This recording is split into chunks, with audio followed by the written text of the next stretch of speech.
Hi there, I am Kyle Dixon, Finance Director for the City of Liberty Lake.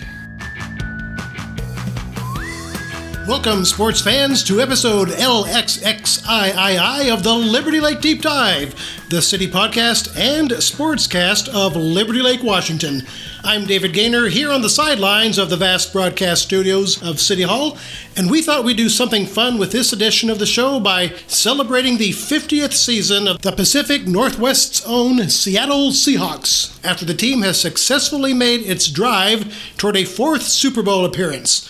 As many of you have no doubt anticipated, we felt there could be nobody better to offer a more comprehensive collection of insights about the Seattle Seahawks than Liberty Lake City Hall's own financial director, Kyle Dixon. And honestly, you're going to find out that the city's money guy really does have a lot of history and off the top of his head knowledge about the Seahawks as we get into this one. If you're a loyal part of the 12th man fan base or just a casual fan of the Seattle team, you're going to enjoy this upcoming conversation. We'll bring Kyle Dixon off the bench and into the lineup right after this brief announcement from the Know Your Liberty Lake trivia question, which is this. What words are written on the end zones of Liberty Lake's Ridgeline High School football field? Is it A, Ridgeline, B, Falcons, C, RHS, or D, Ridgeline on one end zone and Falcons on the other end zone? You'll find out whether or not you've fumbled on the answer to this one when we get to the end of this show. For our pregame festivities, it's time to introduce our starting lineup. Coming from an intramural football team at Washington State University, Kyle Dixon. And there's your starting lineup for today's podcast. Kyle Dixon, first of all, before we get into talking about Seahawks in your life, tell us about your job. What does a finance director do for Liberty Lake? I guess more broadly, it's the Finance and Administrative Services Director, and so we're responsible for a lot of the internal functions of the city. Obviously, we are responsible for the budget development and implementation, financial reporting, ensuring that we have clean audits every year on the financial and accountability side. The Finance and Admin Services Department is responsible for IT, HR, risk management, records management, payroll, accounts receivable, accounts payable, things like that. You came to Liberty Lake when? In May of 2021. What brought you to Liberty Lake?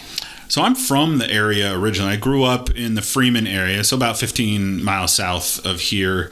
Both of my parents made their careers kind of in the IT field in Liberty Lake. And so we lived out in the county, south of town, but they commuted every day to Liberty Lake. Places like Itron, Itronics, HP, Agilent. So extensive experience just kind of living and enjoying the area as young as, 4, 5, 6 years old.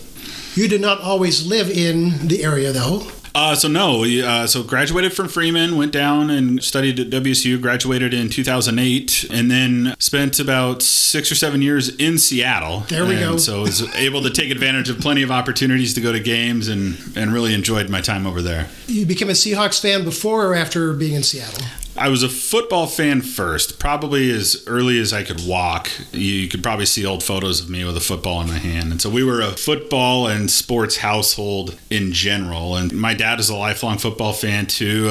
I think he was a Raiders fan from back in like the 70s and early 80s. But the Seahawks came to town in 1976, and so obviously his fandom transitioned into Seahawks fandom. I have an older brother. He's 2 years older than me. For whatever reason, we were LA Raiders fans for a couple of years, and obviously you could see that annoy my dad to no end if he's rooting on the Seahawks, and the Raiders are in the same division at the time. But some of my first memories were watching, Bo Jackson and Howie Long and watching them beat up on the Seahawks. But eventually, as you grow up, you want to see your home state team succeed. So we transitioned into Seahawks fans probably from like age 8 or 9 on and have been that ever since. You've been to several of the games in person. Yeah, so as young as, I would say 6 or 7, I have memories. One of my first memories is walking into the Kingdome with my folks and my brother We had LA Raiders starters jackets, and we just thought those were the coolest things ever. They probably did not go over well there. I don't know how my dad let us wear those walking in there, because that's instantly a hostile environment. The Raiders were certainly better than the Seahawks at that time, and so I don't think we had any bashfulness in showing our appreciation for watching Bo Jackson run over Brian Bosworth and kind of all of the things that came with that. But walking into the Kingdome was kind of a one-of-a-kind experience that I will never forget. I think they took that down probably around 2000, switched to an outdoor stadium, but I will always have those awesome memories of, there's the main area you'd go to, and you'd watch all the games, and you'd meet some of the players and meet the mascots. And and then just walking into that scene was always fun. Do you remember meeting some of the Seahawks players back then? Yeah, a little bit later, probably in like 96 or 97. I would have been 11, I think, at the time.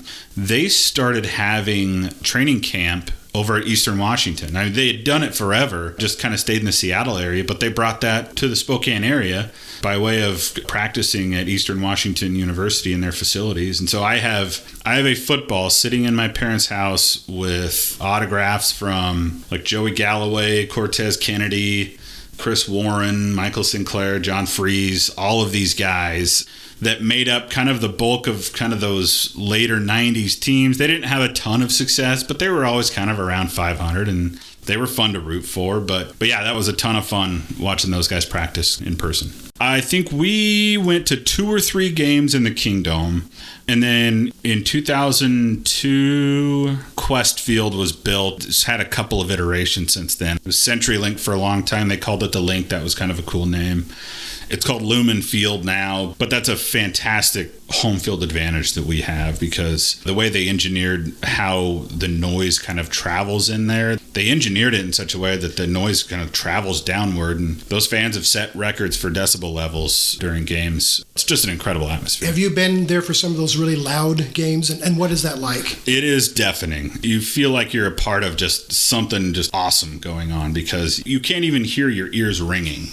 And so it's and you're contributing to the noise along with 60,000 other people, and you see it impact the visiting team constantly. I think we all know the Legion of Boom years, the early 2010s, with Richard Sherman, Earl Thomas, Brandon Browner, and Cam Chancellor. And having those guys on the field coupled with 110 decibels of noise coming at the opposing team when they're trying to snap the ball, you might get 5, 6, 7, 8 false starts a game on their side, which drastically impacts the game, and it just makes the fans feel like they're part of the action, and that was just incredible. How many games have you seen on that field? On that field, so I moved over there in 2008, and I was there from 2008 to 2014, and then we moved back into here, the area. I went to 1 or 2 games a year then. I think between call it 2000 and 2008, we'd go to a game every other year, I suppose. Just an incredible atmosphere. That's the end of the half. It's time to bring you our very special halftime show. City Administrator Mark McAvoy, do you have a song you would like to perform for everybody? No, I doubt it. And now, on to our second half with Kyle Dixon. Okay, so just before we moved to Seattle, the 2005 season of the Seahawks was the team that made it to the Super Bowl for the first time in Super Bowl XL. Yep. Some of us would call that 40. Early part of 2006. What do you remember about that Super Bowl game? I was in college. I remember that as just the first real taste of success that we got, and it seemed surreal kind of through that whole season. We had some good seasons leading up to that. We had, obviously, Hasselbeck was running the show, but really kind of where we made our bread was we had 2 all-world offensive linemen. Walter Jones at left tackle, Steve Hutchinson at left guard, and Sean Alexander. It just wasn't fair that year because Sean would be 10 yards down the field before he even got touched. So just watching how that all came together was just really, really fun to watch. And they carried us to that Super Bowl. It was a rough showing at the Super Bowl. We did not play a good game. The refs did not do us any favors in that game, but that's what all losing teams say. And so that was obviously a bittersweet ending, but the ride was incredible during that year. Okay, then the next ride, the 2000 2013 Seahawks. Were you in Seattle still at that point? Yes. Okay. Yep. Went to the Super Bowl in 2014 against the Denver Broncos. Super Bowl, I have to read this, XLVIII. I don't know why they don't just use regular American numbers, but that's what it was. Yep.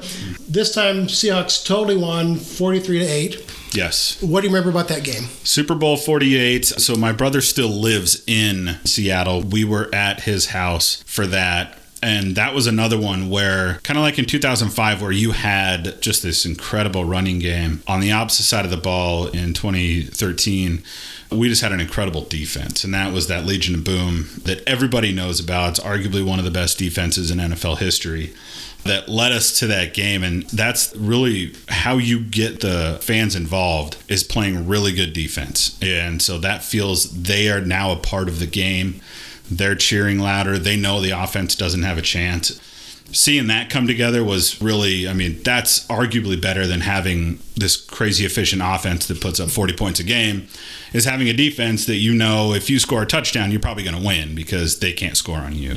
So that was super fun to watch. Troy Aikman and Joe Buck called that game.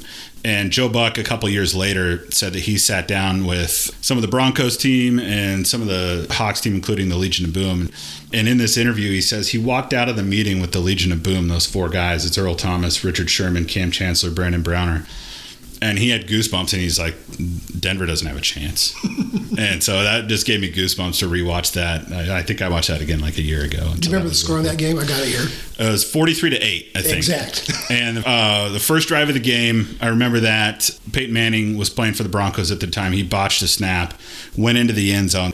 One of the first plays of the game was a safety, and then we get the ball again and score. And so before you know it, I think it's 22-0 at the half. We were up 36-0 at one point, and so it was never really a game. So that's really like a fever dream, kind of watching that play out, where it's like nothing is ever this easy. How is this so easy? That was incredible. And so a couple days later, they had the parade go through downtown Seattle. My wife worked in Belltown, which is just north of downtown Seattle. The parade route went right by her window in her office, and so she got to see all of that. We were down there for a good chunk of it too, and so just to be a part of that was incredible too. You got to see the parade in person. Yes. Like part of the crowd on the sidewalk. Yep. Just a couple. We were probably 3 rows back, but right on the main parade route, and watching those guys have fun and just finally kind of let loose was awesome. What are your big memories of that parade? They were all up on these buses, on these double-decker buses and different tall rigs in general. And they're, throwing stuff into the crowd, interacting with the crowd, and everybody was just in an awesome mood. It was so much fun. And then a chance for back-to-back big wins. The 2014 season's team goes back in 2015 for New England. What are your thoughts on that one? Brutal. Just such a gut punch way to lose, because we had it in the bag. I want to say it was 2nd and goal at the 1-yard line. Something like that. And we have Marshawn Lynch. We have arguably the best running back, of that era. It would have taken one play and he would have punched it in and we would have had back-to-back championships. But one big jump. Yeah. And so questionable call. There's probably a fair amount of blame to lay on. So Pete Carroll is our coach. Bad call in the moment. Explain what, for people who don't remember what happened at the end. Yeah, so 2nd and goal on the 1. We're ready to go. We're ready to win the game. There's like 30 seconds left. They would not have been able to come back and tie or score another touchdown. So that effectively would have ended the game. We would have had another Super Bowl in our pocket. But we decided to call a pass play from the 1-yard line, and it was this really short in route that Russell Wilson just kind of threw too quick. And their defensive back, Malcolm Butler, just stepped in front of the pass and picked it off literally at the half-inch yard line, and Tom Brady ran a couple of quarterback sneaks when they got the ball back and ended the game. And so that was just such a absolute gut punch. And it's unfortunate because we never made it back. So we had such a great crew there. We had Russell Wilson on a rookie contract, and what that means is he's playing for a lot less than probably his worth. And so he eventually got paid, certainly deservingly so at the time. But we had Marshawn Lynch, we had the Legion of Boom, we had everything going for us, and then weren't ever quite able to replicate the success after that. Lost that game 28-24. Yep. You said never made it back until the 50th team of the Seahawks, 2025. Absolutely. Yeah. Tell me, I'm assuming you watched the division playoff game against the Rams. Yep. What was going on as you were watching that game for those few hours? So that was at home. It's nerve-wracking. You kind of plan your whole day around it. As a Seahawks fan, your instinct is to go to all the worst-case scenarios, and we're going to lose by 30, and we're going to get in this and that. But eventually you realize that, okay, we do have a really good team. It didn't feel like it back in August and September when we first started this thing. It didn't feel like what? It didn't feel like we had a Super Bowl caliber team. And so this wasn't one of those where in 2013, we kind of knew what we had. I don't think we expected to win the Super Bowl, but I knew we had some horsepower going into that season. But this season, I'll be the first to raise my hand. I did not anticipate us having the amount of success that we had this year. And so first year quarterback Sam Darnold, he's had an up and down career, had a great season last year with the Vikings. Didn't end obviously too well. He had pretty rough back-to-back losses where he did not play well. Already had a couple of other stops under his belt. Having the success that he's had, we have arguably the greatest receiver in the NFL, Jackson Smith and Jigba. And then, again, it comes down to defense. We have, I would say, inarguably the best defense in the NFL. And so that's how you win championships. And that's the old adage is defense win championships. That's certainly what has got us here. And I think ultimately it will allow us to avenge that loss to the Patriots. Okay, for proper Super Bowl viewing, what foods should people have out on the table? I'm going to be at the same place I was when we won our first Super Bowl. And so my older brother lives in Seattle, where I'm heading back there. We'll watch the game there. That's important for the Seahawks that I do that, because if I don't do that, they might lose. It is important for the Seahawks that you do that. It's incredibly important for the Seahawks that I return to the place where we won our first Super Bowl. We'll have all sorts of stuff there. My brother is a all-out foodie. He has cooking methods that I've never heard of, and so I reap all sorts of benefits from that. And so we'll have all sorts of barbecue. I'm sure we'll have chicken wings. We'll have 8 different kinds of queso and salsa and chips and stuff like that. And so what happens is you wake up and you start prepping for the game. You wake up, call it like 6, start prepping for the game. You're getting all your coolers and all your beverages and all that stuff ready. And you just start ingesting calories immediately. And you don't stop until like 8 p.m. And so I'd say you're probably at, the 4,000 calorie mark by early afternoon. And you just let the rest of the day take care of itself. Are you and other family members wearing any Seahawks gear during any of this? Absolutely. And so we ironically have a Rick Mirer jersey. And for those who know who Rick Mirer is, he was our first round quarterback selection back in 1993. He was supposed to be kind of the next great thing. Never materialized. He's universally considered a bust, but just never panned out in Seattle. We have an old 1993 Rick Mirer jersey that we like to tote around just for the fun of it. Other ones, I think we have a John Kitna jersey, Warren Moon, all sorts of those fun old school jerseys that are around somewhere. Looking at the existence of the Seahawks you've known, who is on your Seattle Seahawks Mount Rushmore? So it's hard to differentiate the Legion of Boom. I am partial to Cam Chancellor of those 4. He was just the most physically intimidating, imposing. Earl Thomas, I think, was the craziest and arguably the most effective. But of those, back in the early 90s, Cortez Kennedy was the guy. He's just this massive D lineman. He was a game changer. Steve Largent's probably still considered the best wide receiver. He was there really early, late 70s through the 80s. And then again, the Super Bowl in the mid-2000s with the folks that we talked about earlier, Hasselbeck, Alexander, Walter Jones, Steve Hutchinson. So, if you put him on a Mount Rushmore, who's your 4? Who's my 4? Cam Chancellor's got to be up there. Cortez Kennedy, Steve Largent, and Walter Jones. Throughout all those years as a fan, as a kid, as the person you are now, who's your favorite player or players? Gosh, let's see here. Again, favorite has to be that Legion of Boom era. Cam Chancellor, Earl Thomas, Marshawn Lynch. Marshawn Lynch should be on my Mount Rushmore too, but I should have 12 on my Mount Rushmore. But we'll find a few extra mountains for you. Absolutely. Russell Wilson was really fun to watch. It didn't end the way that he probably wanted it to, but nobody threw a prettier deep ball. He would chuck this thing a mile in the air and 60 yards downfield, into a bucket. Those were just awesome years to watch, and he was just so good at that. Kyle Dixon, last question. What does it mean to be a Seahawks fan?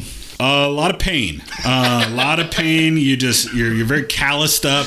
And so, I mean, my dad, I think when he switched over, there was a lot of rough years in kind of the late 70s, all through the 80s, and pretty much through the 90s, too. It's like I grew up on that. I'm also a WSU fan. So disappointment just kind of runs through my blood when it comes to sports. But that makes it all the sweeter when you do get these tastes of victory, and just makes you appreciate it that much more when you kind of relive some of those years of the 80s and the 90s Seahawks. And they've arguably probably had more than their fair share of success in the last 12 years. But it's all built on the backs of these really rough years that they've gone through, and that's part of the fun of being a football fan. So, any last words? You can say, "Go Seahawks." And go Hawks. Before our concluding comments about this podcast, let's take one more commercial break to bring you the answer to this show's Know Your Liberty Lake trivia question. What words appear on the end zones of Liberty Lake's Ridgeline High School football field? The answer is D, Ridgeline on one end zone and Falcons on the other. We hope you've enjoyed this thrilling conversation with Liberty Lake City Finance Director Kyle Dixon. And we hope you've also had a chance to get to know him a lot better than you did before. We also hope you enjoy the next big game of your favorite football team. Please don't pass up another opportunity to hear more on the Liberty Lake Deep Dive.